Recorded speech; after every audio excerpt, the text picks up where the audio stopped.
Jusqu'à maintenant, on a vu des concepts fondamentaux de la programmation. Dans ce chapitre, on va étudier quelque chose d'un peu plus appliqué. Je vais présenter une étude de cas qui expose un processus de conception de fonctions qui marchent les unes avec les autres. On va utiliser un nouveau module, le module Turtle, pour créer des images avec des graphiques tortues. Le module Turtle, il est inclus dans la plupart des installations Python, cependant on ne peut pas l'utiliser sur Python Anywhere, donc il va falloir installer Python si c'est pas déjà fait. L'installation que je vais montrer, elle est sur Windows, car 80% des gens qui suivent ces cours sont sur Windows. Pour ceux qui sont sur Mac, normalement Python est installé par défaut, donc il n'y a aucune installation à faire. Et si tu es sur Linux, il va falloir que tu te débrouilles toi-même. Je vais mettre un bouton sur la vidéo pour sauter l'installation si tu es sur Mac ou si tu as déjà installé Python. Il va aussi y avoir le lien d'installation de Python. Donc le lien c'est python.org/downloads. On arrive sur cette page, on va installer Python 3.6.5. Si tu regardes cette vidéo dans le futur, la version aura peut-être évolué, mais sache qu'il faut que tu installes Python 3 et non Python 2. Une fois le téléchargement fini, on va ouvrir l'installeur et il suffit juste de cliquer sur installer maintenant. On va avoir une fenêtre qui s'ouvre pour nous demander d'autoriser l'installeur. On peut cliquer sur oui. Donc l'installation va se faire. Je vais l'annuler parce que j'ai déjà installé Python, mais donc il y a juste à attendre que l'installation se finisse normalement et ce sera bon. Une fois Python installé, on peut le retrouver dans nos programmes sous Python 3.6. Donc on va ouvrir Python 3.6. Maintenant on est prêt pour commencer. On va vérifier qu'on a bien le module Turtle. Donc on va faire import Turtle. On n'a pas d'erreur, donc ça veut dire qu'on a bien le module. Maintenant on va faire Pierre égale turtle.turtle avec une majuscule entre parenthèses. On voit qu'on a une nouvelle fenêtre qui s'ouvre avec une petite flèche qui représente la fameuse tortue. Donc on peut fermer cette fenêtre maintenant.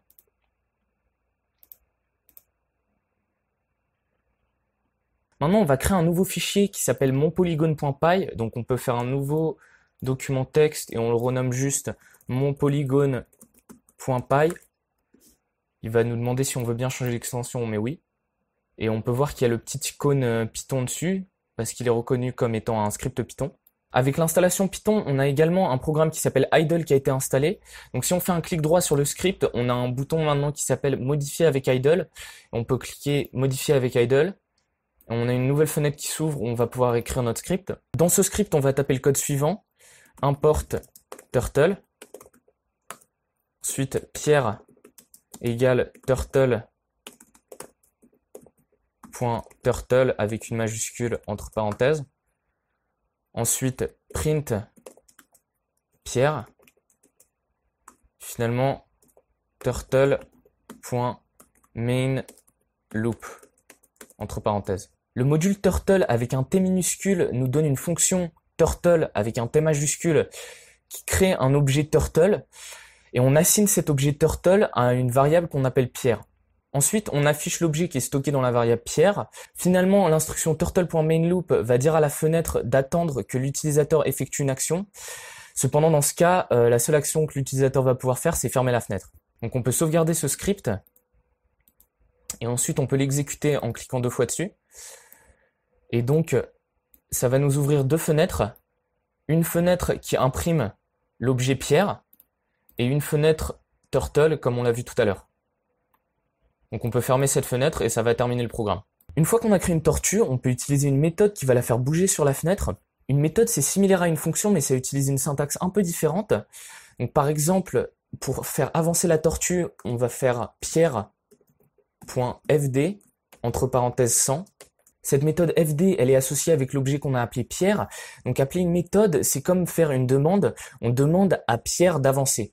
Donc l'argument qu'on passe à fd, c'est juste une distance en pixels.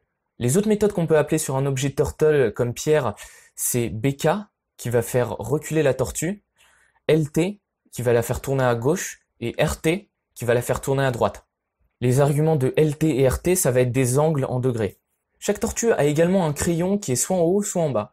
Si le crayon est en bas, la tortue laisse une trace derrière elle quand elle bouge.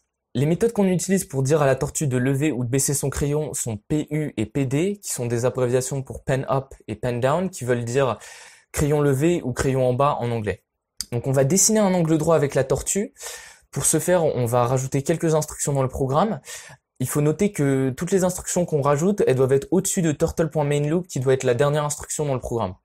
On va rajouter pierre.lt90 pour tourner à gauche et pierre.fd100 pour avancer de 100 pixels. Alors on va sauvegarder le fichier et on va exécuter le script. et on devrait voir la tortue qui forme un angle droit sur la fenêtre. Maintenant, tu vas faire pause sur la vidéo et tu vas modifier le programme pour dessiner un carré. Donc je te laisse faire pause maintenant parce que dans 10 secondes, je vais donner la solution.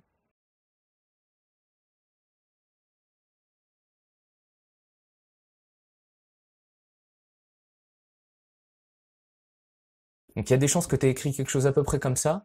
Si on exécute ce programme, on obtient bien un carré. Donc on peut faire la même chose avec moins de code en utilisant une boucle for. Donc on va rajouter ce code dans notre script for I in range 4, deux points, print, entre parenthèses, entre guillemets, hello, point d'exclamation. Je vais t'apprendre deux petits mots d'anglais si tu les connais pas déjà. For c'est pour et in c'est dans. Donc là ce qu'on dit c'est pour i dans range 4. Range c'est une fonction qui génère une liste de nombres, dans ce cas-ci 4 nombres. Donc ça c'est l'utilisation la plus simple d'une boucle for et on verra d'autres utilisations dans les chapitres suivants. Donc on va exécuter ce programme pour voir ce qui se passe. Et ce qu'on voit, c'est qu'on obtient hello, hello, hello, hello. 4 fois. Avec cette simple boucle for, on va quand même être capable de réécrire notre programme. Donc ce qu'on va faire, on va prendre juste les deux premières instructions, on va supprimer toutes les autres, et on va les mettre dans la boucle for, donc indentée, comme les fonctions. On va exécuter le programme, et ça génère toujours bien un carré. La syntaxe pour une instruction for, elle est similaire à une définition de fonction. Il y a une en-tête qui finit par deux points et un corps indenté. Le corps de l'instruction for, il peut contenir n'importe quel nombre d'instructions. Comme je l'ai déjà dit, on peut aussi appeler une instruction for une boucle, car l'ordre d'exécution du programme, il exécute le corps en boucle. Dans ce cas-ci, il l'exécute 4 fois. Donc cette version du programme est un peu différente de celle qu'on avait avant, parce que le programme se termine en tournant à gauche. Donc cette dernière instruction de tourner à gauche, ça augmente très légèrement le temps d'exécution de notre programme, mais ça simplifie énormément notre code de faire la même chose à chaque fois qu'on passe dans la boucle. Cette version du programme, elle a aussi l'effet de laisser la tortue dans la position de départ en regardant la même direction qu'au départ. Donc maintenant, je vais afficher une série d'exercices à l'écran qui utilisent le module Turtle, et tu vas faire ces exercices pour t'entraîner à faire des fonctions qui marchent ensemble. Juste avant, j'ai envie de te donner une dernière information qui concerne les erreurs dans les scripts quand on n'est pas sur Python Anywhere. Donc, par exemple, si je fais une erreur ici et que j'importe un module qui n'existe pas, que je sauvegarde le fichier et que j'exécute le script, la fenêtre s'ouvre et se ferme instantanément. Je n'ai pas le temps de lire l'erreur en fait.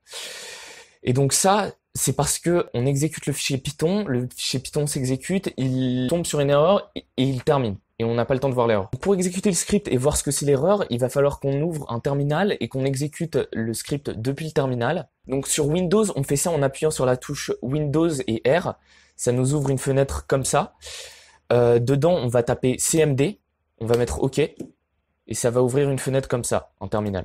Une fois dans le terminal, ce qu'on va faire, c'est on va naviguer à l'endroit où notre script est. Donc on fait ça en naviguant dans l'endroit où notre dossier est, et puis on copie ce qu'il y a en haut là dans la barre, et puis ensuite on fait CD, et on colle en faisant clic droit, et puis on met entrée, et voilà, on va être dans le dossier où le script est localisé. Et on peut vérifier ça en faisant un dir, et donc là ce qu'on voit c'est qu'on a le monpolygone.py qui est bien dans ce dossier. Donc maintenant pour exécuter le script, ce qu'il faut qu'on fasse c'est taper Python, espace, puis le nom du script. Donc on peut faire mon, et après on appuie sur tab et ça va compléter automatiquement le reste du nom. Puis on fait entrer, et voilà, on va avoir l'erreur qui nous dit qu'on essaie d'importer un module qui n'existe pas. Donc maintenant je vais afficher les exercices à l'écran, je vais les afficher 10 secondes chacun, donc fais pause sur le premier, fais-le et ensuite continue. Et une fois que tu as fini, j'expliquerai les solutions.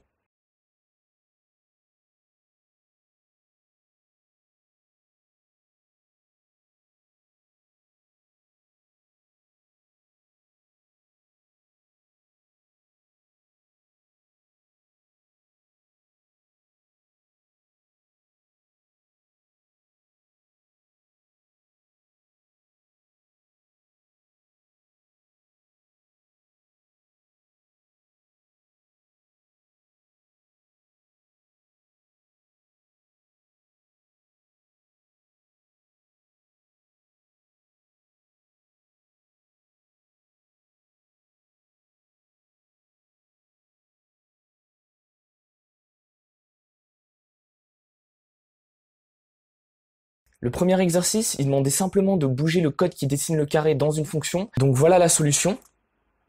Les deux instructions ici, elles sont indentées 2 fois pour indiquer qu'elles sont dans la boucle for, qui est elle-même dans la fonction carré. Les 2 prochaines lignes, elles sont pas indentées pour indiquer que c'est la fin de la boucle for ainsi que la fin de la définition de fonction. À l'intérieur de la fonction, t réfère à la même tortue que Pierre. Donc pourquoi on n'a pas appelé notre paramètre Pierre plutôt que t? Eh bien, l'idée c'est que t peut être n'importe quelle tortue, donc on pourrait par exemple créer une deuxième tortue qui s'appelle Paul, et la passer à la fonction de la même manière. Et voilà, on aurait maintenant 2 tortues, et donc il n'y a pas de raison d'appeler ce paramètre Pierre plutôt que Paul, ou plutôt qu'un nom générique comme T. Le fait d'entourer un bout de code comme ça dans une fonction, ça s'appelle l'encapsulation. Un des avantages de l'encapsulation, c'est qu'on attache un nom à ce bout de code qui sert presque de documentation.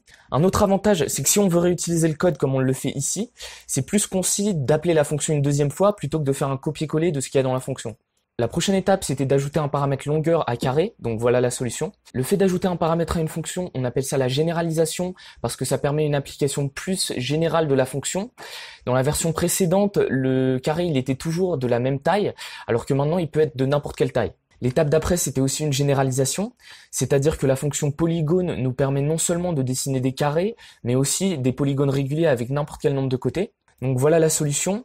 Dans cet exemple, on utilise polygone pour dessiner un polygone de 10 côtés avec chaque côté qui fait 100 pixels de longueur. Donc quand une fonction demande qu'on lui passe plusieurs nombres comme argument comme ici, c'est facile d'oublier ce que sont ces nombres et dans quel ordre il faut qu'on les passe. Donc dans ce cas, c'est une bonne idée d'inclure le nom de ces arguments quand on les passe. Donc on fait ça en mettant n égale 10 et longueur égale 100. Et le programme marche exactement de la même manière. Cette syntaxe rend le programme plus lisible et c'est aussi un rappel de la manière dont les arguments et les paramètres marchent, c'est-à-dire que quand on appelle une fonction, les arguments sont assignés aux paramètres. La prochaine étape, c'était d'écrire une fonction cercle qui prend un rayon R comme paramètre. Donc voici une solution simple qui utilise la fonction polygone pour dessiner un polygone à 50 côtés qui ressemble à un cercle. Donc voilà à quoi ça ressemble. Voilà, ça nous fait un cercle. La première ligne, elle calcule la circonférence du cercle à partir du rayon R en utilisant la formule de Pierre. Donc comme on a utilisé math.py, il faut qu'on importe le module math. Par convention, on met toutes nos instructions import au début du script. N, c'est le nombre de segments dans notre approximation du cercle, et donc longueur, c'est la longueur de chacun de ces segments. Et polygone dessine un polygone à 50 côtés qui ressemble à un cercle avec un rayon R. Un des problèmes de cette solution, c'est que n est constant, ce qui veut dire que quand on dessine des grands cercles, on va dessiner des lignes qui sont trop longues, et quand on dessine des petits cercles, on va perdre du temps à dessiner des lignes qui sont très très courtes. Une solution pourrait être de généraliser la fonction en prenant n comme paramètre, donc ça donnerait à l'utilisateur plus de contrôle, mais l'interface de la fonction serait moins propre. L'interface d'une fonction, c'est un résumé de comment la fonction est utilisée, c'est-à-dire quels sont ses paramètres, qu'est-ce que la fonction fait et quelle est sa valeur de retour. On peut dire qu'une interface est propre quand elle permet à un utilisateur de faire ce qu'il veut sans avoir à gérer de détails superflus.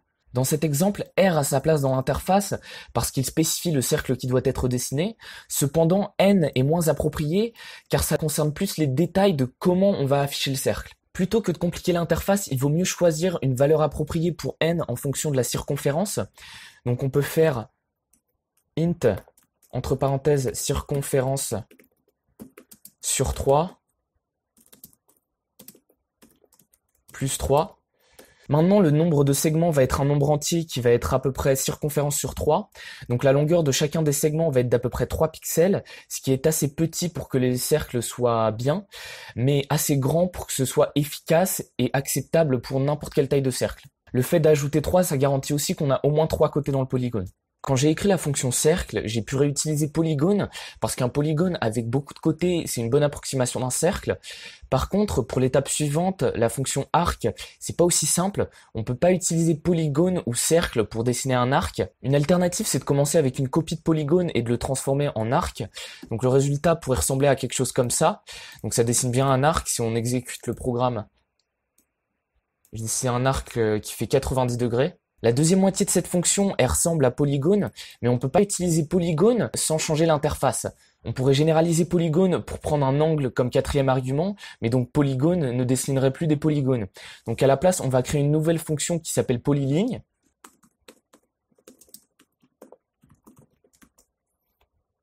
Maintenant, on peut réécrire polygone et arc en utilisant polyligne.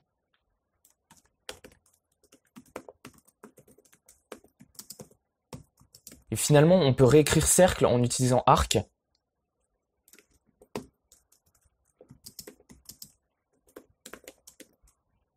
Donc ce processus de réarranger un programme pour améliorer les interfaces et faciliter la réutilisation du code, on appelle ça le réusinage. Donc dans ce cas, on a remarqué qu'il y avait du code similaire dans Arc et dans Polygone, et donc on l'a regroupé dans une fonction qu'on a appelée polyline. Si on l'avait prévu à l'avance, on aurait pu commencer par polyline et éviter ce réusinage, mais souvent t'en sais pas assez au début d'un projet pour définir toutes les interfaces. Quand tu commences à coder, tu comprends mieux le problème, et donc des fois le réusinage, c'est un indicateur que tu as appris quelque chose de nouveau. Maintenant, on va parler de ce qu'on a vu jusqu'à maintenant dans le contexte d'un plan de développement. Donc un plan de développement, c'est un processus pour écrire des programmes.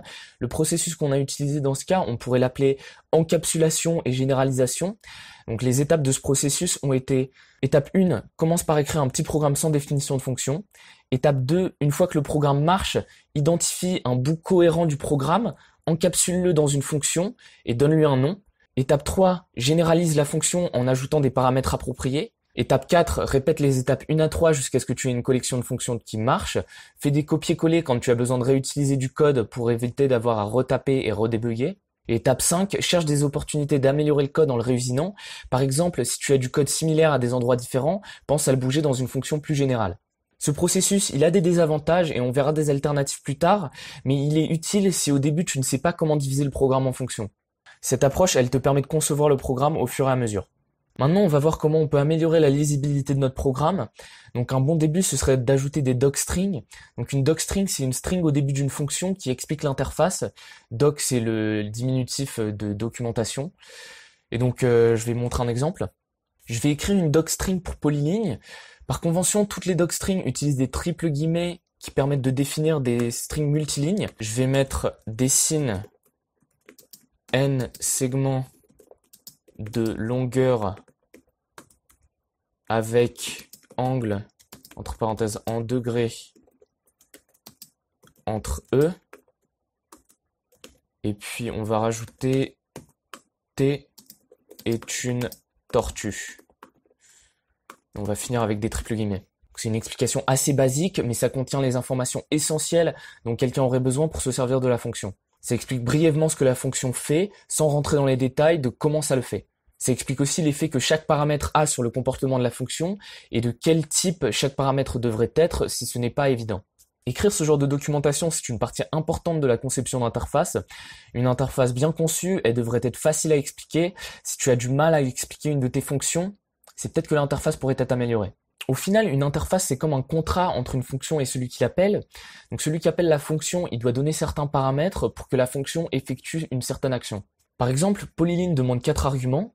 T doit être une tortue, n doit être un nombre entier, longueur doit être un nombre positif, et angle doit être un nombre qu'on interprète comme étant en degrés. Ces demandes, on les appelle des préconditions parce qu'elles doivent être remplies avant que la fonction démarre son exécution.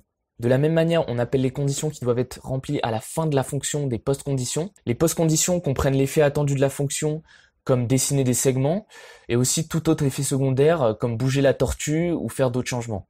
Si celui qui appelle la fonction ne respecte pas les préconditions et que la fonction ne marche pas bien, le bug est chez celui qui a appelé la fonction et non dans la fonction. Si les préconditions sont remplies et que les post-conditions ne le sont pas, alors le bug est dans la fonction. Et si tu as bien défini tes pré et tes post-conditions, ça peut vraiment t'aider quand tu débugs.